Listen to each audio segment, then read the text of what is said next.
Hello guys, welcome to my YouTube channel. ചെറിയ സൗണ്ടിൻ്റെ issue കാര്യങ്ങളൊക്കെ ഉണ്ടാവും ബിക്കോസ് എനിക്ക് മൈക്കില്ല, പിന്നെ ലൈറ്റിൻ്റെ ചെറിയൊരു ഇഷ്യൂ ഉണ്ടാവും, എൻ്റെ അടുത്ത് ലൈറ്റും ഇല്ല. അപ്പോൾ ഞാനിപ്പം ഒരു ചെറിയൊരു കാര്യം പറയാൻ വേണ്ടി വന്നതാണ്. എന്താണെന്ന് വെച്ചാൽ ഒരുപാട് പേരൊന്നുമില്ല, ഒരു 2-3 ആൾക്കാർ എൻ്റെ അടുത്ത് ചോദിച്ചിട്ടുണ്ടായിരുന്നു എങ്ങനെയാണ് എനിക്ക് ക്രൈസ്റ്റ് കോളേജിൽ അഡ്മിഷൻ കിട്ടിയത് എന്നുള്ളതും, അതേപോലെ തന്നെ ഞാൻ എപ്പോഴാണ് അപ്ലൈ ചെയ്തത്, എക്സാമിന് കാര്യത്തിനൊക്കെ അപ്ലൈ ചെയ്തത് എന്നുള്ളതും, പിന്നെ എങ്ങനെയാണ് എൻ്റെ ക്രൈസ്റ്റ് കോളേജിലെ ലൈഫ് എന്നുള്ളതും ഞാൻ പറയാം. ആ ഒരു വീഡിയോ ചെയ്യാൻ വേണ്ടിയിട്ടാണ് ഞാനിപ്പോൾ വന്നത്. അപ്പോൾ ഞാൻ 1 by 1 ആയിട്ട് ഇങ്ങനെ പറഞ്ഞു തുടങ്ങാം. ഫസ്റ്റ് ഞാൻ അപ്ലൈ ചെയ്ത ടൈം ഞാൻ പറയാം. ഫസ്റ്റ് ഞാൻ അപ്ലൈ ചെയ്തിട്ടുള്ളത് ഒക്ടോബറിലാണ്. ഒക്ടോബറിൽ ഞാൻ അപ്ലൈ ചെയ്തു എക്സാമിന് വേണ്ടിയിട്ട്. ഈ അപ്ലൈ ചെയ്യുന്ന ടൈമിൽ നമ്മളുടെ ഫുൾ ഡീറ്റെയിൽസ് വേണം, ഇൻക്ലൂഡിങ് നമ്മുടെ പാരൻസിൻ്റെ ഡീറ്റെയിൽസും അതിൽ ചോദിക്കുന്നുണ്ട്. നമ്മുടെ 10th 12th ഡിഗ്രി നമ്മൾ ഏത് സെമ്മാണോ ഇപ്പം ഈ ഒരു അപ്ലൈ ചെയ്യുന്ന ടൈമിൻ്റെ തൊട്ട് മുന്നേ കഴിഞ്ഞത്, അതിൻ്റെ മാർക്ക് ലിസ്റ്റ് വരെ വേണം. അതിൽ നമുക്ക് 50% എബോ അല്ലെങ്കിൽ 50% മാർക്ക് അതിലുണ്ടായിരിക്കണം. എന്നാൽ മാത്രം നമുക്കിവിടെ അപ്ലൈ ചെയ്യാൻ വേണ്ടിയിട്ട് പറ്റുള്ളൂ. അങ്ങനെ ഞാൻ ഒക്ടോബറിലാണ് ഇവിടെ അപ്ലൈ ചെയ്യുന്നത്. ഒക്ടോബറിൽ അപ്ലൈ ചെയ്യുന്ന ടൈമിൽ തന്നെ നമുക്ക് ഏത് ഡേറ്റ് ആണോ എക്സാം എഴുതാൻ നമുക്ക് പോകാൻ പറ്റുക, ആ ഡേറ്റ് നമുക്ക് സെലക്ട് ചെയ്യാൻ വേണ്ടി പറ്റും. അങ്ങനെ ആ ഡേറ്റ് നമ്മളുടെ കംഫർട്ട് ഏതാണോ നോക്കിയിട്ട് ആ ഡേറ്റ് സെലക്ട് ചെയ്യുക. ഞാൻ സെലക്ട് ചെയ്തിരുന്നത് ഡിസംബറിലായിരുന്നു. ഡിസംബർ 14 തീയതിയാണ് ഞാൻ സെലക്ട് ചെയ്ത ഡേറ്റ് ഉണ്ടായിരുന്നത്. അങ്ങനെ എനിക്ക് എക്സാമിനൊരു 3 or 4 days മുന്നേ എനിക്ക് ഹോൾ ടിക്കറ്റ് വന്നു. ഹോൾ ടിക്കറ്റ് കിട്ടി. ഞാൻ നേരെ ഇവിടേക്ക് വന്നു, ബാംഗ്ലൂർ വന്നു എക്സാം അറ്റൻഡ് ചെയ്യാൻ. അത് നമുക്ക് സ്ലോട്ട് ഉണ്ട് കേട്ടോ. അതായത് 9 to 10, 10 to 12 അല്ല 11, അങ്ങനെ ഓരോ സ്ലോട്ട് ഉണ്ട്. ആ സ്ലോട്ടും നമുക്ക് സെലക്ട് ചെയ്യാൻ പറ്റും. ഏത് സ്ലോട്ടിൽ നമുക്ക് എക്സാം എഴുതാമെന്നുള്ളത് അതും നമുക്ക് നമ്മളുടെ ഇഷ്ടത്തിന് സെലക്ട് ചെയ്യാൻ പറ്റും. അങ്ങനെ ഞാൻ 9 ആണ് ഞാൻ സെലക്ട് ചെയ്തത്. അങ്ങനെ രാവിലെ തന്നെ കോളേജിലെത്തി കഴിഞ്ഞതിന് ശേഷം ഫസ്റ്റ് തന്നെ നമുക്ക് ഒരു സ്കിൽ അസസ്മെൻറ്റ് ടെസ്റ്റ് ആണ് ഉണ്ടാവുക. സ്കിൽ അസസ്മെൻറ്റ് ടെസ്റ്റ് എന്ന് പറഞ്ഞാൽ ഒരു A4 ഷീറ്റിൻ്റെ 2 സൈഡ് ഉണ്ടാവും. 2 സൈഡിൽ നമുക്ക് എന്ത് ക്വസ്റ്റ്യൻസും അവർ ചോദിക്കാം, നമുക്കൊന്നും പ്രെഡിക്റ്റ് ചെയ്യാൻ പറ്റില്ല. അതായത് ഫുൾ ജനറൽ നോളജ് ബേസ് ആയിട്ടോ അല്ലെങ്കിൽ കറണ്ട് അഫയേഴ്സോ അങ്ങനെ എന്തെങ്കിലും ക്വസ്റ്റ്യൻസ് ആയിരിക്കും അവർ ചോദിക്കുക. അപ്പോൾ എന്നോട് നമ്മളുടെ ഇന്ത്യൻ ക്രിമിനോളജി സിസ്റ്റം ജസ്റ്റിഫൈ ചെയ്യാനായിരുന്നു ഒന്ന് ചോദിച്ചിട്ടുണ്ടായിരുന്നത്. ഒന്ന് എന്നെ തന്നെ വാല്യൂ ചെയ്യാൻ വേണ്ടിയിട്ടായിരുന്നു ഉണ്ടായിരുന്നത്. അങ്ങനെ 2 ക്വസ്റ്റ്യൻസ് ആയിരുന്നു എനിക്കുണ്ടായിരുന്നത്. അത് നമ്മൾ 10 സെക്കൻഡ് കൊണ്ട് എഴുതണം എന്നാണ് അവർ പറയുക. ബട്ട് ഞാൻ 10 മിനിറ്റ് കൊണ്ടൊന്നല്ല എഴുതിയത്, സെക്കൻഡ് അല്ല, മിനിറ്റ് ആണ്. 10 മിനിറ്റ് കൊണ്ടൊന്നല്ല എഴുതിയത്. ഞാൻ അത്യാവശ്യം ടൈം എടുത്തിട്ട് തന്നെയാണ് എഴുതിയത്. അത് ടൈം ഞാൻ എഴുതി കഴിയുന്ന ആ ടൈമിൽ തന്നെയാണ് അവർ എന്നെ വിളിച്ചതും. അങ്ങനെ അവർ എന്നെ വിളിച്ചു. ഞാൻ ആദ്യം എൻ്റെ മാർക്ക് എല്ലാ ഗ്രേഡും കാർഡും അവിടെ സബ്മിറ്റ് ചെയ്തു. അത് കഴിഞ്ഞിട്ട് അവരതെല്ലാം കാൽക്കുലേറ്റ് ചെയ്യും. അപ്പം നമുക്ക് UGയിൽ 50% ഉണ്ടോ എന്നുള്ളത് അവർ കാൽക്കുലേറ്റ് ചെയ്തതിന് ശേഷം നെക്സ്റ്റ് സ്റ്റെപ്പ് എന്ന് പറയുന്നത് നമ്മളുടെ മൈക്രോ പ്രസൻറ്റേഷനും അതേപോലെ തന്നെ ഇൻ്റർവ്യൂ ആണ്, പേഴ്സണൽ ഇൻ്റർവ്യൂ ആണ് വരുന്നത്. അപ്പം നേരെ ഞാൻ പോയി പിന്നെ ഇൻ്റർവ്യൂവിന് പോയിട്ട് അവിടെ നിന്ന് അവർ ആസ് യൂഷ്വൽ സെൽഫ് ഇൻട്രൊഡക്ഷൻ കാര്യങ്ങളും ചോദിക്കും. അത് കഴിഞ്ഞതിന് ശേഷം നമ്മളുടെ UG എന്താണോ അതിനെ റിലേറ്റ് ചെയ്തിട്ട് കുറച്ച് ക്വസ്റ്റ്യൻസ് ചോദിക്കും. ഞാൻ സോഷ്യൽ വർക്ക് ആയിരുന്നു എടുത്തിട്ടുണ്ടായിരുന്നത്. അതിൽ എന്നോട് പ്രത്യേകിച്ച് ഒന്നും ചോദിച്ചില്ല, മെത്തേഡ്സ് അങ്ങനത്തെ കുറച്ച് കാര്യങ്ങളെ ചോദിച്ചിട്ടുള്ളൂ. പിന്നെ ഞാൻ സ്പെഷ്യലൈസ് ചെയ്തത് ഇതാണ്, HRDM ആണ് സ്പെഷ്യലൈസ് ചെയ്യുന്നത്. സോ അതിനെ കുറിച്ചിട്ട് കുറച്ച് കാര്യങ്ങൾ ചോദിച്ചു. കോർപ്പറേറ്റ് ലെവൽ എങ്ങനെയാണ് എന്താണെന്നൊക്കെ ചോദിച്ചു. എനിക്ക് അതിനെക്കുറിച്ച് ഒരു ഐഡിയ ഇല്ലാത്തതിനെ കൊണ്ട് എനിക്കറിയില്ല എന്ന് തന്നെയായിരുന്നു ഞാൻ പറഞ്ഞിട്ടുണ്ടായിരുന്നത്. പിന്നെ ഉള്ളൊരു ടാസ്ക് എന്ന് പറയുന്നതാണ് മൈക്രോ പ്രസൻറ്റേഷൻ. മൈക്രോ പ്രസൻറ്റേഷൻ എന്ന് പറഞ്ഞാൽ അവരൊരു ടോപ്പിക് തരും. എനിക്ക് കിട്ടിയിരുന്നത് വുമൺ എംപവർമെൻ്റ് ആയിരുന്നു. അതുകൊണ്ട് എനിക്ക് വലിയ ഇഷ്യൂ ഇല്ല. വുമൺ എംപവർമെൻ്റ് എന്നുള്ള ടോപ്പിക് വന്നു. ഞാൻ അതിനെക്കുറിച്ചിട്ട് 1 മിനിറ്റ് ഇംഗ്ലീഷിൽ അവരെടുത്ത് സംസാരിക്കണം. മീൻസ് നമ്മളൊരു സ്പീച്ച് പറയണം അതിനെക്കുറിച്ചിട്ട്. അങ്ങനെ അത് പറഞ്ഞു കഴിഞ്ഞിട്ട് പിന്നെ നമ്മളോട് പൊക്കോളം പറയും. പിന്നെ ഒന്നുമില്ല, അവർ അപ്ഡേറ്റ് ചെയ്യും എന്ന് പറയും നമ്മൾ സെലക്ട് ആയോ ഇല്ല എന്നുള്ളത്. അങ്ങനെ ഞാൻ എക്സാം കഴിഞ്ഞു, തിരിച്ചു വന്നു.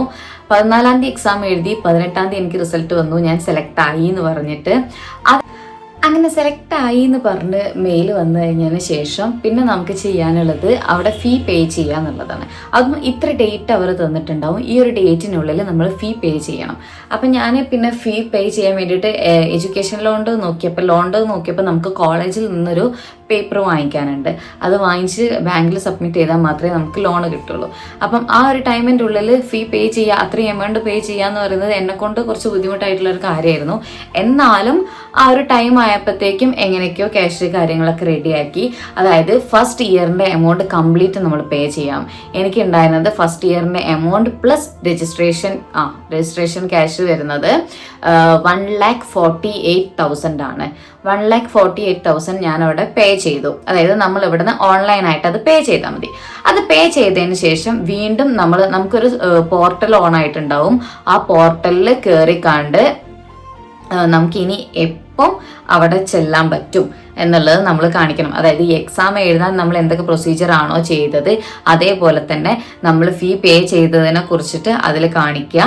അതിൽ കാണിച്ചു കഴിഞ്ഞാൽ നമുക്ക് സ്ലോട്ട് വീണ്ടും ഓപ്പൺ ആയി വരും. അപ്പം ഡേറ്റ് നമ്മൾ സെലക്ട് ചെയ്യുക, ടൈം സെലക്ട് ചെയ്യുക, എന്നിട്ട് ആ ഡേ അവിടെ പോവുക. അവിടെ പോകുന്ന ടൈമിൽ നമ്മളുടെ സർട്ടിഫിക്കറ്റ് കാര്യങ്ങൾ കയ്യിൽ വെക്കണം. വിത്ത് നമ്മളുടെ ഗാർഡിയൻ ആരാണോ അവരെയും കൊണ്ടുപോകണം. അങ്ങനെ സർട്ടിഫിക്കറ്റ് കാര്യങ്ങളൊക്കെ കയ്യിൽ വെച്ചു. ആദ്യം നമ്മൾ സർട്ടിഫിക്കറ്റ് പോയി സ്കാൻ ചെയ്യുക. അത് സ്കാൻ ചെയ്യാൻ അവിടെ നിന്ന് തന്നെ ഫുൾ ക്യൂ ഉണ്ടാവും. നമ്മൾ ക്യൂ നിന്ന് പോയി സ്കാൻ ചെയ്യുക. സ്കാൻ ചെയ്ത് കഴിഞ്ഞതിന് ശേഷം നമുക്ക് വൈസ് ചാൻസലർ ആയിട്ട് ഒരു ഇൻ്റർവ്യൂ കൂടി ഉണ്ടാവും. ആ ഇൻ്റർവ്യൂ എന്ന് വെച്ചാൽ പ്രത്യേകിച്ച് ഒന്നുമില്ല.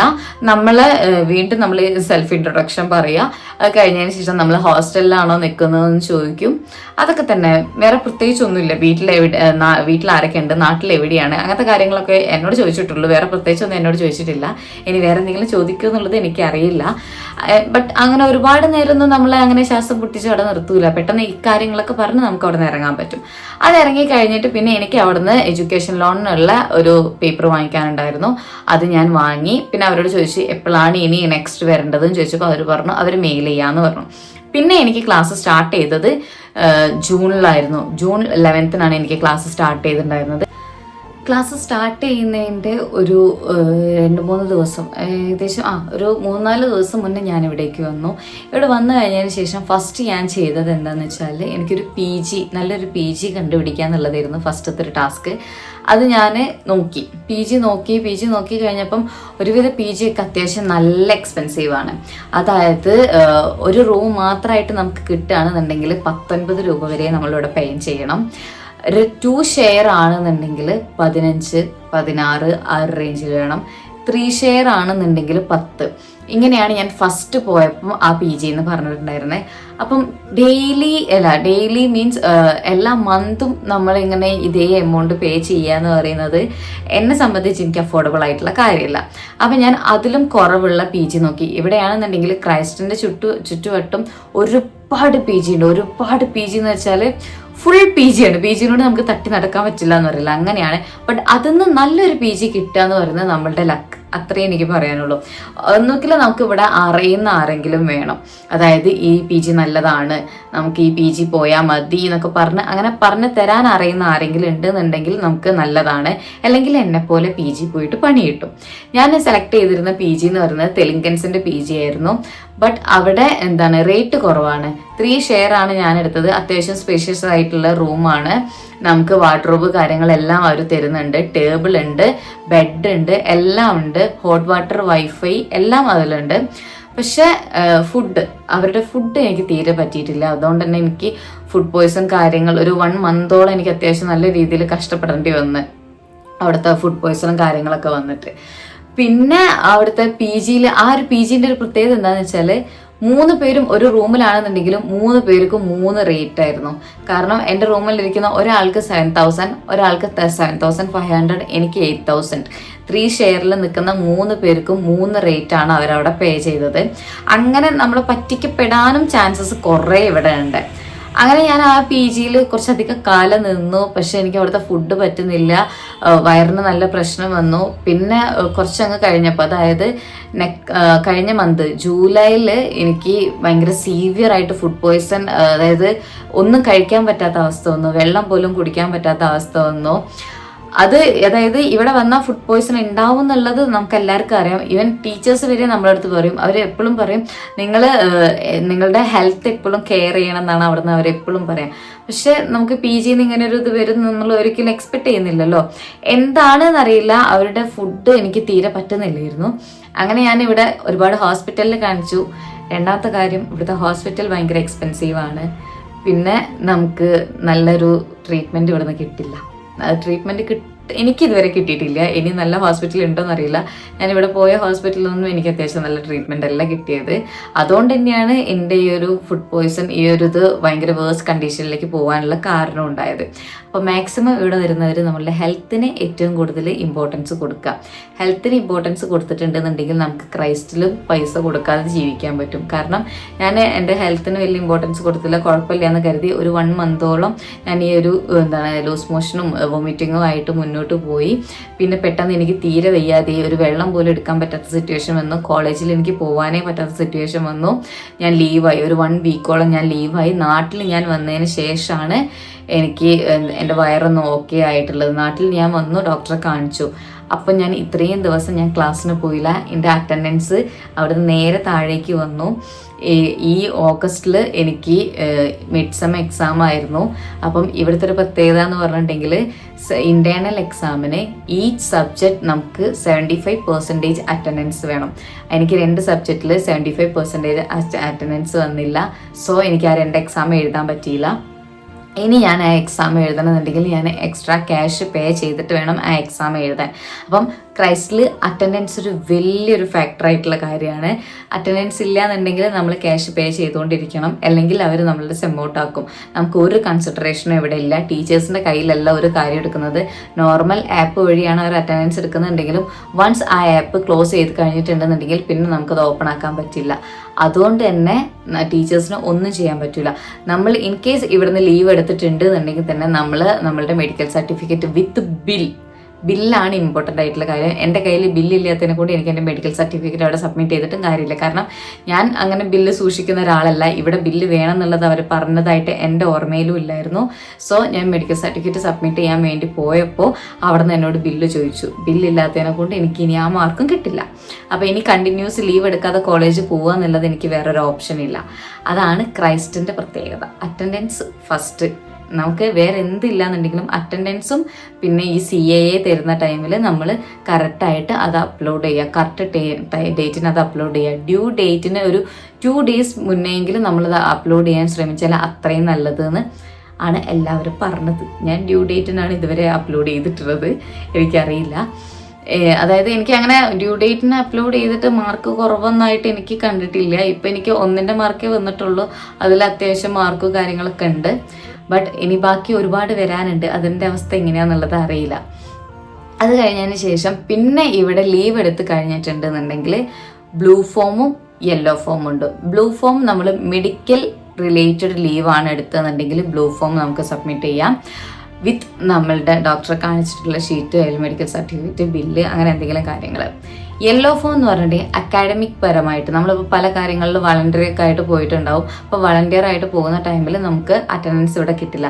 സോ നമുക്ക് യെല്ലോ ഫോം ഇവിടെ സബ്മിറ്റ് ചെയ്യാൻ പറ്റും. അങ്ങനെ നമുക്ക് ആ ഒരു അറ്റൻഡൻസ് അവിടെ മേക്കപ്പ് ചെയ്തെടുക്കാൻ വേണ്ടി പറ്റും. അവർ ഈ ഫോം നമ്മൾ സബ്മിറ്റ് ചെയ്ത് കഴിഞ്ഞിട്ടുണ്ടെന്നുണ്ടെങ്കിൽ. ഇത് സബ്മിറ്റ് ചെയ്തിട്ടില്ല എന്നുണ്ടെങ്കിൽ നമുക്ക് അറ്റൻഡൻസ് കിട്ടില്ല. വേറെ പ്രശ്നങ്ങളൊന്നുമില്ല. പിന്നെയുള്ളൊരു കാര്യം എന്തുവാന്ന് വെച്ചിട്ടുണ്ടെങ്കിൽ ക്ലാസ് ടൈമിംഗ് എന്ന് പറയുന്നത് 9:45 to 3:45 ആണ്. സാറ്റർഡേസിൽ നമുക്ക് ക്ലാസ് ഉണ്ട് 8 to 12 ആണ്. സാറ്റർഡേസിൽ എല്ലാ സാറ്റർഡേ ഇല്ല, 3rd സാറ്റർഡേ മാത്രമേ നമുക്ക് ക്ലാസ് ഇല്ലാത്തതുള്ളൂ. ബാക്കി എല്ലാ സാറ്റർഡേസും നമുക്ക് ക്ലാസ് സ്റ്റാർട്ട് ചെയ്യുന്നുണ്ട്. ഈ സെയിം ടൈമാണ് 8 to 12. പിന്നുള്ളൊരു പ്രത്യേകത എന്താണെന്ന് വെച്ചാൽ രാവിലത്തെ 3 hour മാത്രമേ നമുക്ക് സബ്ജക്റ്റ് ബേസ് ക്ലാസ് ഉണ്ടാവുള്ളൂ.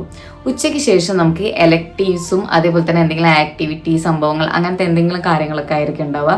അതുകൊണ്ട് തന്നെ ഉച്ചവരെ നമ്മൾ ക്ലാസ്സിൽ ഇങ്ങനെ ശ്വാസം മുട്ടിയിരുന്നാൽ മതി. ഉച്ചയ്ക്ക് ശേഷം നമുക്ക് ഈ എലക്റ്റീവ്സിനോ അല്ലെങ്കിൽ എന്തെങ്കിലും ആക്ടിവിറ്റി കാര്യങ്ങൾ എന്തെങ്കിലുമൊക്കെ ആയിട്ടുണ്ടാവും.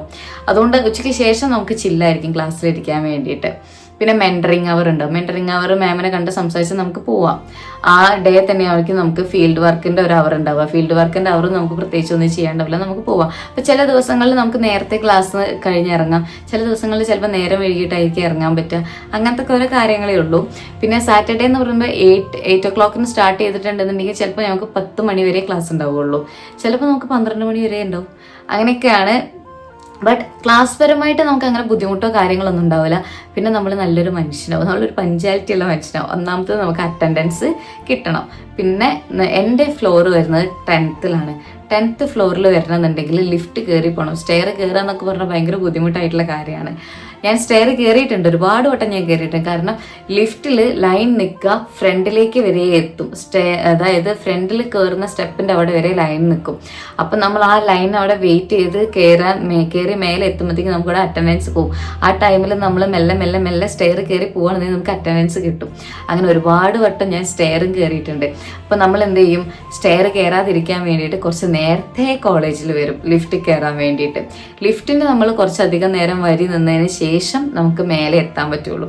സോ നമ്മളൊരു പഞ്ച്വാലിറ്റി ഉള്ള ഒരാളാവും. ഇത്ര ടൈമിൽ നമ്മൾ കോളേജിൽ എത്തിക്കഴിഞ്ഞിട്ടുണ്ടെങ്കിൽ ഇത്ര ടൈമിൽ നമ്മൾ ക്ലാസ്സിലെത്തും എന്നുള്ളൊരു ഐഡിയ നമുക്ക് കിട്ടും. സോ നമ്മൾ അതനുസരിച്ചിട്ട് നേരത്തെ നമ്മൾ റൂമിൽ നിന്ന് ഇറങ്ങും. അങ്ങനെയൊക്കെ നമ്മൾ ഫുൾ പ്ലാൻ ചെയ്യാനൊക്കെ നമ്മൾ പഠിക്കും. പിന്നെ എനിക്കുണ്ടായിരുന്ന ഒരു ബുദ്ധിമുട്ട്, ഇവിടെ വന്നതിന് ശേഷം എനിക്കുണ്ടായിരുന്ന ഒരു ബുദ്ധിമുട്ട് എന്ന് വെച്ചാൽ ലാംഗ്വേജ് ആയിരുന്നു. ഒന്നാമത് ഞാൻ പഠിച്ചത് ഫുൾ മലയാളം മീഡിയമാണ്. അത് കഴിഞ്ഞ് UG-യിലാണെന്നുണ്ടെങ്കിൽ നമുക്ക് ക്ലാസ് എടുക്കുന്നതെല്ലാം മലയാളത്തിലാണ്, എല്ലാമാണ്. ആ ഒരു സംഭവം എനിക്കൊരു ബുദ്ധിമുട്ടായിട്ട് തോന്നി. ഇപ്പം വലിയ ബുദ്ധിമുട്ടില്ല, എന്നാലും എന്നോട് പെട്ടെന്ന് ആരെങ്കിലും എന്തെങ്കിലും ക്വസ്റ്റ്യൻ ചോദിച്ചിട്ടുണ്ടെങ്കിൽ എൻ്റെ മൈൻഡിൽ ആദ്യം വരും മലയാളമാണ്. അപ്പം എനിക്ക് ആ ഒരു ഇഷ്യൂ ഉണ്ട്. അതും മെല്ലെ മെല്ലെ മാറ്റിയെടുക്കാം എന്നുള്ളൊരിതിൽ ഞാൻ വിചാരിക്കുന്നു. പയ്യനെ മാറിക്കൊള്ളു, ഇനിയുണ്ടല്ലോ 2 വർഷം. അത് കഴിഞ്ഞതിന് ശേഷം പിന്നെ ഇവിടുത്തെ ഫീൽഡ് വർക്കിനെ കുറിച്ച് പറയുകയാണെന്നുണ്ടെങ്കിൽ ഫീൽഡ് വർക്ക് വരുന്നത് വെനസ്ഡേയും തേഴ്സ്ഡേയും ആണ്. നമ്മൾ വിചാരിക്കുന്ന ഒരു സ്ഥലത്തോ നമ്മളുടെ സൗകര്യത്തിനനുസരിച്ചുള്ള സ്ഥലത്തോ ഫീൽഡ് വർക്ക് നമുക്ക് കിട്ടൂല. അവരാണ് നമുക്ക് ഫീൽഡ് വർക്ക് ഈ ഒരു NGO-യിൽ പോയാൽ മതി എന്ന് പറഞ്ഞ് സെലക്ട് ചെയ്ത് തരാം. നമ്മൾ അവിടെ പോയേ പറ്റുള്ളൂ. സാർ എനിക്ക് പോകാൻ പറ്റില്ല എന്നൊന്നും പറയാൻ പറ്റില്ല. അതിന് മുന്നേ നമ്മൾ ഗൂഗിൾ ഫോം ഫില്ല് ചെയ്യണം. നമ്മൾ എവിടുന്നാണ് വരുന്നത്, ഏതാണ് നമ്മളുടെ സ്ഥലം എന്നൊക്കെ പറഞ്ഞു കൊടുക്കണം. ആ സ്ഥലത്തിന് അടുത്ത് അവരൊരിക്കലും നമുക്ക് ഫീൽഡ് വർക്ക് തരില്ല. എനിക്ക് കിട്ടിയിട്ടുള്ളത് അംബേദ്കർ നഗർ. കോളേജിൻ്റെ അവിടുന്ന് 45 മിനിറ്റ്സ് കഴിഞ്ഞ് എനിക്ക് പോകണം. ബസ്സിന് പോവുകയാണെന്നുണ്ടെങ്കിൽ ഒരു 1 hour 1.5 hour വേണം. നമ്മൾ ക്യാബ് വിളിച്ച് പോവുകയാണെന്നുണ്ടെങ്കിൽ 45 1 hour ആ ഒരു റേഞ്ചിൽ പോകും. നമ്മൾ ക്യാബ് വിളിച്ച് പോവുകയാണെന്നുണ്ടെങ്കിൽ തന്നെ അത്യാവശ്യം നല്ല എക്സ്പെൻസീവാണ്. ബൈക്ക് റാപ്പിഡോ ആണെന്നുണ്ടെങ്കിൽ ഇപ്പോൾ ഇവിടെ ബൈക്ക് റാപ്പിഡോ ക്യാൻസൽ ചെയ്തു. ക്യാൻസൽ ചെയ്യാനുള്ള മെയിൻ കാരണം ഒരാൾക്ക് ഒരു ആക്സിഡൻറ്റ് പറ്റി. അവർ ഈ റാപ്പിഡോനെ കോണ്ടാക്ട് ചെയ്യാൻ നോക്കിയിട്ട് അവർ കോണ്ടാക്ട് ചെയ്തില്ല. അങ്ങനത്തെ ഒരു ഇഷ്യൂ ആണ്. സത്യമാണ്, ഇവിടെ വന്നപ്പോൾ എനിക്കും കിട്ടിയിട്ടുണ്ടായിരുന്നു റാപ്പിഡോ ആക്സിഡൻറ്റ്. ബിക്കോസ് ഇവർ ഒരിക്കലും സിഗ്നൽ പോലും നോക്കാതെയാണ്, ഇവർക്ക് പോയിട്ട് എന്തോ തിരക്കുള്ള രീതിയിലാണ് ഇവർ പോവുക. അതുകൊണ്ട് തന്നെ സിഗ്നൽ പോലും നോക്കാതെയാണ് പോവുക. അപ്പം നമ്മൾ തന്നെ സൂക്ഷിക്കണം. ഒരുപാട് വട്ടം ഞാൻ പുള്ളിക്കാരൻ്റെ അടുത്ത് പറഞ്ഞു, ഭയ്യ മെല്ലെ പോന്നൊക്കെ പറഞ്ഞിട്ടും പുള്ളി അത് കേട്ടില്ല. ഞാൻ പറയുമ്പോൾ മാത്രം സ്ലോ ആക്കിയിട്ട് പിന്നെ പുള്ളി ഫുൾ സ്പീഡിലായിരുന്നു പോയിണ്ടായിരുന്നേ. ഇത് ഒരു ഓട്ടോയിൽ പോയി ഇടിച്ചു, ഞാൻ വീണു, എൻ്റെ കാലിന് വീക്കും കാര്യങ്ങളൊക്കെ ആയിട്ട് അങ്ങനെ കുറച്ച് പണി കിട്ടി. പക്ഷെ പുള്ളി എൻ്റെ അടുത്ത് ചോദിച്ചു ഹോസ്പിറ്റലിൽ പോകണമെന്ന് ചോദിച്ചു. പക്ഷെ ഞാൻ ആ വീണ ആ ഒരു ഷോക്കിൽ വലിയ കുഴപ്പമില്ല എന്ന് പറഞ്ഞു. പിന്നെ ഞാൻ മെട്രോ ഇറങ്ങി സ്റ്റെയർ കയറുന്ന ടൈമിലാണ് എനിക്ക് കാല് പൊക്കാൻ പറ്റുന്നില്ല. നോക്കിയപ്പോൾ കാല് നന്നായിട്ട് വീങ്ങിയിട്ടുണ്ടായിരുന്നു. പക്ഷെ ഭാഗ്യത്തിന് ഒടിവോ ചതവോ ഒന്നും ഇല്ലായിരുന്നു. ആ ഒരു വീക്കം മാത്രമേ ഉള്ളായിരുന്നു. പക്ഷെ ആ ഒരു പുള്ളിക്കാരത്തേക്ക് അത്യാവശ്യം നല്ല രീതിയിൽ പറ്റിയിട്ടുണ്ടായിരുന്നു ഫേസിനൊക്കെ. അതുകൊണ്ടാണ് ഇപ്പോൾ അവിടെ ബാംഗ്ലൂർ ബൈക്ക് റാപ്പിഡോ ക്യാൻസൽ ചെയ്തിട്ടുള്ളത്. അത് ക്യാൻസൽ ചെയ്ത റീസൺ നോക്കുമ്പോൾ നല്ലതാണ്, പക്ഷെ എല്ലാതെ നോക്കുമ്പോൾ കുറച്ച് ബുദ്ധിമുട്ടാണ്. കാരണം ഇപ്പോൾ ഓട്ടോക്കാർ നമ്മൾ ക്യാഷ് എക്സ്ട്രാ കൊടുത്താൽ മാത്രമേ അവർ നമ്മളുടെ ലൊക്കേഷനിലേക്ക് വരുള്ളൂ. അപ്പം അങ്ങനത്തെ ഒരു ഇഷ്യൂ ഉണ്ട്. നല്ല എക്സ്പെൻസീവാണ് ഇപ്പോൾ ട്രാവലിൻ്റെ കാര്യത്തിൽ ഇവിടെ ബാംഗ്ലൂരിൽ കേട്ടോ. ബസ് എടുക്കുന്നവർക്ക് എടുക്കാം, പക്ഷെ എൻ്റെ അവിടേക്ക് ബസ് ഇല്ല. കോളേജിൻ്റെ അവിടെ നിന്ന് ആ ഭാഗത്തേക്ക് ഞാൻ ഇറങ്ങുന്ന മെട്രോ സ്റ്റേഷനിൽ ബസ്സില്ല. ആ ഒരു ബുദ്ധിമുട്ടുണ്ട്. അല്ലാതെ വേറെ ഇഷ്യൂ കാര്യങ്ങളൊന്നുമില്ല. പിന്നെ കോളേജ് പറയുകയാണെന്നുണ്ടെങ്കിൽ അത്യാവശ്യം നല്ല സ്ട്രിക്റ്റ് കോളേജാണ്. ബട്ട് ക്യാമ്പസ് നല്ല ക്യാമ്പസാണ്. എല്ലാം കൊണ്ടും നമുക്ക് റിലാക്സ് ചെയ്യാനും എല്ലാത്തിനും നല്ലൊരു ക്യാമ്പസാണ്. പിന്നെ ക്യാൻറ്റീൻ ഫുൾ ക്യാൻറ്റീനാണ്. എവിടെ നോക്കിയാലും ക്യാൻറ്റീൻ, നന്ദിനി എല്ലാം നമുക്ക് ഉണ്ടാവും. എല്ലാം നമുക്ക് ഉള്ളിൽ തന്നെ ഉണ്ട്, പുറത്തേക്ക് പോകേണ്ട ആവശ്യമില്ല. ഫോട്ടോ സ്റ്റാറ്റ് ആണെന്നുണ്ടെങ്കിലും ബുക്ക്, പെന്ന് എല്ലാം കോളേജിൻ്റെ ഉള്ളിൽ തന്നെ നമുക്ക് കിട്ടും. നമ്മൾ ക്യാഷ് പേ ചെയ്യണമെന്നേ ഉള്ളൂ. ഇതുവരെയുള്ള എൻ്റെ ക്രൈസ്റ്റ് ലൈഫ് എങ്ങനെയാണെന്ന് ചോദിച്ചിട്ടുണ്ടെന്നുണ്ടെങ്കിൽ കുഴപ്പമില്ല, നല്ലതാണ്. അതായത് നമുക്ക് നമ്മളോട് തന്നെ ഒരു പ്രൗഡ് മൊമെന്റ് തോന്നും. പല കാര്യങ്ങളും നമ്മൾ ഒറ്റയ്ക്ക് ചെയ്യാൻ വേണ്ടി തുടങ്ങും. കാരണം നമുക്ക് ആരും ഉണ്ടാവില്ല വേറെ ചെയ്തു തരാനേ, അല്ലെങ്കിൽ നമുക്കിവിടെ ഒരു ഫ്രണ്ട് എന്ന് പറഞ്ഞിട്ട് നീ അങ്ങനെ ചെയ്യണം ഇങ്ങനെ ചെയ്യണം എന്ന് പറഞ്ഞ് തരാൻ പോലും ആരും ഉണ്ടാവില്ല. എല്ലാവർക്കും അവരുടെ കാര്യം മാത്രമേ ഉണ്ടാവുള്ളൂ. നമ്മളെ UGയിലൊക്കെ വന്ന് ഹെൽപ്പ് ചെയ്ത പോലെ ടീച്ചേഴ്സോ ആരും നമ്മളെ ഹെൽപ്പ് ചെയ്യാനോ ഒന്നിനും വരില്ല. നമ്മൾ തന്നെ നമുക്ക് എന്തെങ്കിലും ആവശ്യം ഉണ്ടെങ്കിൽ സ്വയം അത് ചെയ്ത്, അല്ലെങ്കിൽ എന്തെങ്കിലും കണ്ടെത്തേണ്ടി സ്വയം അത് കണ്ടെത്തി നമ്മൾ തന്നെ ഒറ്റയ്ക്ക് ചെയ്യണം. അപ്പം നമ്മൾ ഇത്രയൊക്കെ ആയി, അതായത് എന്നെ സംബന്ധിച്ച് എനിക്ക് എല്ലാം ചെയ്തു തരാൻ എൻ്റെ ചുറ്റൂറും ഒരുപാട് ആൾക്കാരുണ്ടായിരുന്നു. ഇവിടെ വന്നപ്പോഴാണ് ശരിക്കും ഞാനൊരു ഒറ്റപ്പെട്ട ഒറ്റപ്പെട്ട ഒരു ഫീൽ എനിക്ക് വന്നത്. അതുകൊണ്ട് തന്നെ ഞാൻ കുറച്ചൊക്കെ ഒറ്റയ്ക്ക് ചെയ്യാനും ആരെയും ഡിപ്പെൻഡ് ചെയ്യാതെ ഇൻഡിപെൻഡൻ്റ് ആയിട്ട് എല്ലാ കാര്യങ്ങളും ചെയ്യാൻ തുടങ്ങിയത് ഇവിടെ വന്നിട്ടാണ്. അത് എനിക്ക് എൻ്റെ ലൈഫിൽ വന്നൊരു ചേഞ്ച് ആയിട്ട് തോന്നി. പിന്നെ ഒറ്റയ്ക്ക് എവിടെയും പോകാൻ എനിക്കറിയില്ല. എൻ്റെ വീട്ടിലാണെന്നുണ്ടെങ്കിൽ ഞാൻ ഒറ്റയ്ക്ക് പോകില്ലായിരുന്നു. പിന്നെ എപ്പോഴും എൻ്റെ കൂടെ ആരെങ്കിലും ഒരാളെ കൂട്ടിയിട്ട് ഞാൻ പോവുള്ളായിരുന്നു. ഞാൻ ഇപ്പോൾ ഇവിടെ ഒറ്റയ്ക്ക് പകലെന്നില്ല രാത്രി എന്നില്ലാതെ പുറത്ത് പോകാൻ തുടങ്ങി. ഫീൽഡൊക്കെ കഴിഞ്ഞ് ഞാൻ ഒരു 8 മണി 8:30 ആവും തിരിച്ചെത്താൻ വേണ്ടിയിട്ട്. അതായത് ഉച്ചയ്ക്ക് 1 മണിക്കാണ്, 6 മണിക്ക് അവിടെ നിന്ന് ഇറങ്ങുള്ളൂ. തിരിച്ച് ഞാൻ എത്താൻ വേണ്ടിയിട്ട് 8 മണി 8:30 ആ 8 മണി 8:30 നേരത്തെ ഞാൻ ഒറ്റയ്ക്കാണ് വരുന്നത്. അപ്പോൾ അതൊക്കെ ആലോചിക്കുമ്പോൾ ഇപ്പം ഞാൻ ഒരുപാട് മാറി. ഞാൻ ഒറ്റയ്ക്ക് ഓരോ കാര്യങ്ങൾ ചെയ്യാൻ തുടങ്ങി. ഞാൻ ആരെയും ഡിപ്പെൻഡ് ചെയ്യുന്നില്ല എന്നുള്ളത് ആലോചിക്കുമ്പോൾ എനിക്കൊരു സന്തോഷമാണ്. കാരണം ഒരാളെ ഞാൻ ബുദ്ധിമുട്ടിക്കണ്ടല്ലോ, ഒന്നെന്നെ കൂട്ടാൻ വരും അല്ലെങ്കിൽ ഒന്നിങ്ങനെ എനിക്ക് ചെയ്തു തരുമെന്ന് ഞാൻ ചോദിക്കേണ്ട ആവശ്യമില്ലല്ലോ എന്നൊക്കെ ആലോചിക്കുമ്പോൾ എനിക്ക് എന്നെക്കുറിച്ച് ആലോചിക്കുമ്പോൾ ഒരു പ്രൗഡ് മൊമെൻ്റ് ആണ്. അങ്ങനത്തെ കുറേ ചേഞ്ചുകൾ നമുക്ക് വരും കേട്ടോ. പിന്നെ ഇവിടുത്തെ ക്വസ്റ്റ്യൻ പേപ്പർ എന്ന് പറയുന്നത് നമുക്ക് ഒരിക്കലും ഡയറക്റ്റ് ക്വസ്റ്റ്യൻസ് കിട്ടില്ല. Means full apply mode questions ആയിരിക്കും. ഞാനൊരു എക്സാമ്പിൾ കാണിച്ചു തരാം. അതായത് ഇങ്ങനെയാണ് ഇവിടുത്തെ ക്വസ്റ്റ്യൻ പേപ്പർ ഉണ്ടാവുക. ഇത്രേ ക്വസ്റ്റ്യൻസ് ഉണ്ടാവുകയുള്ളൂ. ബാക്കിലും ക്വസ്റ്റ്യൻസ് ഉണ്ടാവും. ഇങ്ങനെ നമ്മൾ ചെയ്യണം. അതായത് ഇത് ബേസ് ചെയ്തിട്ട് ചെയ്യണം. ഇതെന്ന് പറയുന്നത് എന്താണ്, RBL ലെവൽസ് ആണ്.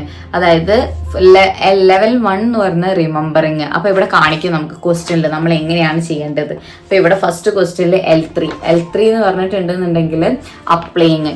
മെജോറിറ്റി ഇവിടെ വരുന്ന ക്വസ്റ്റ്യൻസ് അപ്ലൈ ബേസ്ഡ് ഉള്ള ക്വസ്റ്റ്യൻസ് ആയിരിക്കും, അല്ലെങ്കിൽ റിമെമ്പർ ചെയ്തിട്ടുള്ള ക്വസ്റ്റ്യൻസ് ആയിരിക്കും, അല്ലെങ്കിൽ അനലൈസ് ചെയ്തിട്ടുള്ള ക്വസ്റ്റ്യൻസ് ആയിരിക്കും. ഒരിക്കലും നമുക്ക് ഡയറക്റ്റ് ക്വസ്റ്റ്യൻസ് ഇവർ തരികയില്ല. അങ്ങനത്തെ കുറച്ച് കാര്യങ്ങളൊക്കെ ഉണ്ടാവും. അതൊക്കെ പെട്ടെന്ന് കാണുമ്പോൾ നമുക്കൊരു ടെൻഷൻ വരുന്നുണ്ടെങ്കിലും സിമ്പിളാണെന്ന് ഞാനിപ്പോൾ പറയുന്നുണ്ട്. കാരണം എനിക്ക് എൻ്റെ ആൻസർ ഷീറ്റ് ഇതുവരെ കിട്ടിയിട്ടില്ലേ. ആൻസർ ഷീറ്റ് കിട്ടിയാലേ ഇപ്പോൾ ഞാൻ എഴുതിയത് കറക്റ്റ് ആണോ അല്ലെങ്കിൽ അതെനിക്ക് മനസ്സിലാൻ പറ്റുള്ളൂ. ഞാൻ ഇപ്പോഴും എൻ്റെ എക്സാം എഴുതിയിട്ടുള്ളത് എൻ്റെ UG ലെവലിലാണ്. ഇവിടെ നമ്മൾ അങ്ങനെയല്ല അവർ ട്രീറ്റ് ചെയ്യുന്നത്. നമ്മൾ PG സ്റ്റുഡൻസ് ആണ്. അപ്പോൾ അതിൻ്റെ ഒരു ബുദ്ധി നമ്മൾ കാണിക്കണം എന്നുള്ളത് ഇവർക്ക് നിർബന്ധമായിട്ടുള്ള കാര്യമാണ്. അതുകൊണ്ട് തന്നെ നമ്മളുടെ ബുദ്ധി നല്ല ഉപയോഗിക്കണം. എനിക്ക് പിന്നെ അത്രയും ബുദ്ധി ഉപയോഗിക്കാനില്ലാത്തതിനെ കൂടെ പ്രശ്നമില്ല. പിന്നെ നമ്മൾ ഇവിടെ നിന്ന് ചെയ്യേണ്ട ഒരു കാര്യം, നമ്മൾ തമിഴ് അറിയണം, അല്ലെങ്കിൽ ഹിന്ദി അറിയണം, കന്നഡ അറിയണം. ഇത് 3 അറിയണം. മലയാളം ഇംഗ്ലീഷ് മാത്രമായിട്ട് ഇവിടെ ഒരു കാര്യമില്ല, എസ്പെഷ്യലി ഈ ഫീൽഡ് വർക്കിന് പോകുന്ന ആൾക്കാർക്ക്. കാരണം ഞാൻ ഫീൽഡ് വർക്കിന് പോകുന്ന അവിടെ അവർക്ക് തമിഴും കന്നഡയും മാത്രമേ അറിയുള്ളൂ. അങ്ങനെ അറിയുന്ന ടൈമിൽ ഇപ്പോൾ ഞങ്ങൾക്ക് കേസ് വർക്ക് ചെയ്യാനുണ്ട്. കേസ് വർക്ക് ചെയ്യുമ്പോൾ നമ്മൾ ഒരു പേഴ്സൻ്റെ അടുത്ത് നിന്ന് അവരുടെ കേസ് നമ്മൾ എടുക്കുന്ന ടൈമിൽ അവർക്ക് തമിഴ് അറിയുള്ളൂ, അല്ലെങ്കിൽ കന്നഡ അറിയുള്ളൂ, അല്ലെങ്കിൽ എനിക്ക് ഇത് രണ്ടും അറിയാത്തതിനെ കൊണ്ട് ഞാനവിടെ ഇംഗ്ലീഷ് സംസാരിച്ചിട്ട് കാര്യമില്ല. എനിക്ക് തമിഴ് അറിയാതെ ഞാൻ അവിടെ പോയി വെറുതെ ഇരുന്നിട്ട് കാര്യമില്ല. അതുകൊണ്ട് ഇവർ മെയിനായിട്ട് നമ്മുടെ അടുത്ത് പറയും തമിഴോ കന്നഡയോ നമുക്ക് അറിയണം. ഹിന്ദിയും തമിഴും അറിഞ്ഞിട്ടുണ്ടെന്നുണ്ടെങ്കിൽ നമുക്ക് ഇവിടുത്തെ ഓട്ടോ ചേട്ടന്മാരുടെ അടുത്ത് പിടിച്ച് നിൽക്കാൻ പറ്റും. അവരിത് രണ്ടും യൂസ് ചെയ്യും. ഇത് ഇംഗ്ലീഷ് കൊണ്ട് ഇവിടെ പ്രത്യേകിച്ച് ഉപയോഗമൊന്നുമില്ല. മീൻസ് ഇവരുടെ അടുത്ത് സംസാരിക്കുമ്പോൾ നമുക്ക് പ്രത്യേകിച്ച് ഉപയോഗം കാര്യങ്ങളൊന്നുമില്ല ഇംഗ്ലീഷ് കൊണ്ട്. മെയിനായിട്ട് തമിഴ് അല്ലെങ്കിൽ കന്നഡ. അതാണ് കാരണം. ഇപ്പം ഞാൻ പോകുന്ന സ്ഥലത്തൊക്കെ ആണെന്നുണ്ടെങ്കിൽ അവർക്ക് കന്നഡ അല്ലെങ്കിൽ തമിഴേ അറിയുള്ളൂ. അതുകൊണ്ട് തന്നെ എനിക്ക് കമ്മ്യൂണിക്കേറ്റ് ചെയ്യാൻ അറിയില്ല അവരുടെ അടുത്ത്. ഞാൻ മിണ്ടാതിരിക്കും. ഞാൻ മെയിനായിട്ട് ചെയ്യുന്ന കാര്യങ്ങളൊന്നെങ്കിൽ ഫോട്ടോ എടുത്ത് വെക്കും. അതായത് ഞങ്ങൾക്ക് ജിയോടാഗ് ഫോട്ടോ വേണം, അപ്പോൾ ജിയോടാഗ് ഫോട്ടോ എടുത്ത് വെക്കും.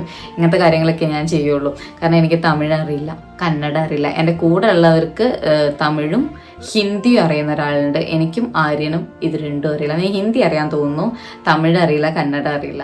അതുകൊണ്ട് തന്നെ ഞങ്ങൾക്ക് ചെയ്യാൻ പ്രത്യേകിച്ച് കാര്യങ്ങളൊന്നും ഉണ്ടല്ലോ. അപ്പോൾ ഞങ്ങൾ ഇവരെ ഡിപ്പെൻഡ് ചെയ്തിട്ടാണ് ഞങ്ങളിപ്പോൾ ഫീൽഡ് വർക്കിനെ ജീവിക്കുന്നത്. ഇനി മെല്ലെ മെല്ലെ ആ ലാംഗ്വേജ് കൂടി ഇമ്പ്രൂവ് ചെയ്തെടുക്കണം എന്നാണ് വിചാരിക്കുന്നത്. ഇത്രയൊക്കെ തന്നെയുള്ളൂ ക്രൈസ്റ്റിനെ കുറിച്ചിട്ടും ക്രൈസ്റ്റിൻ്റെ ജീവിതത്തെ കുറിച്ചിട്ടും. പ്രത്യേകിച്ചൊന്നുമില്ല. നമ്മളിവിടെ വന്നാൽ നല്ലതാണ്, നമുക്ക് ഒരുപാട് ഡെവലപ്മെൻറ്റ്സും കാര്യങ്ങളൊക്കെ ഉണ്ടാവും. പക്ഷേ ഇവിടെ ഭയങ്കര അടിപൊളി ലൈഫാണെന്ന് കരുതിയിട്ട് വരണ്ട.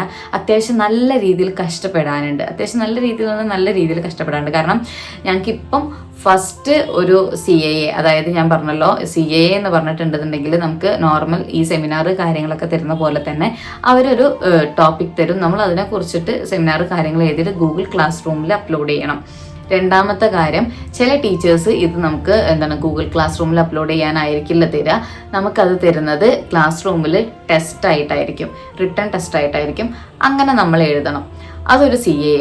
സെക്കൻഡ്, നമുക്ക് മിഡ് എക്സാം വരും. മിഡ് എക്സാം വന്ന് കഴിഞ്ഞ് അത് നമ്മൾ എഴുതി കഴിഞ്ഞ് ശ്വാസം വിടുമ്പോഴത്തേക്കും അടുത്ത CAA വരും.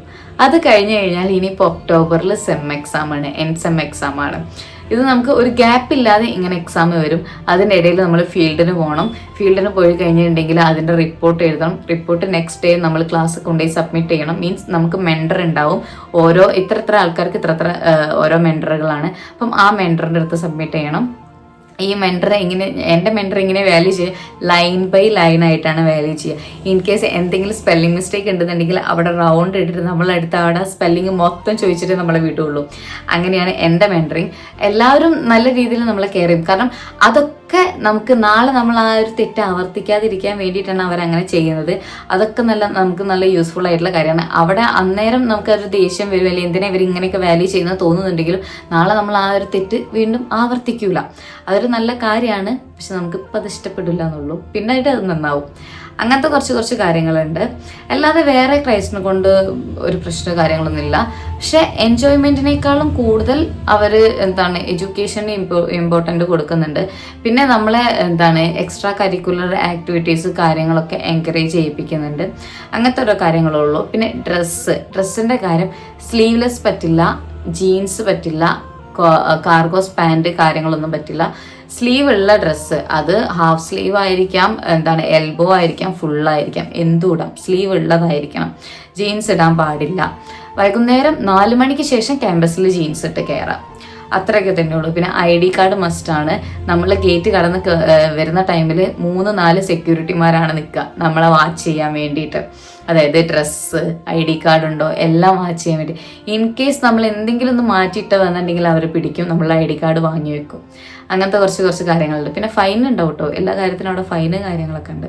ഇത്രയൊക്കെ തന്നെയുള്ളൂ ക്രൈസ്റ്റിനെ കുറിച്ച്. ഇനിയും നിങ്ങൾക്ക് കൂടുതലായിട്ട് എന്തെങ്കിലും അറിയണമെന്നുണ്ടെങ്കിൽ എനിക്ക് മെസ്സേജ് അയച്ചാൽ മതി, അല്ലെങ്കിൽ കമൻറ്റ് ബോക്സിൽ പറഞ്ഞാൽ മതി. അപ്പോൾ താങ്ക് യു, ബൈ.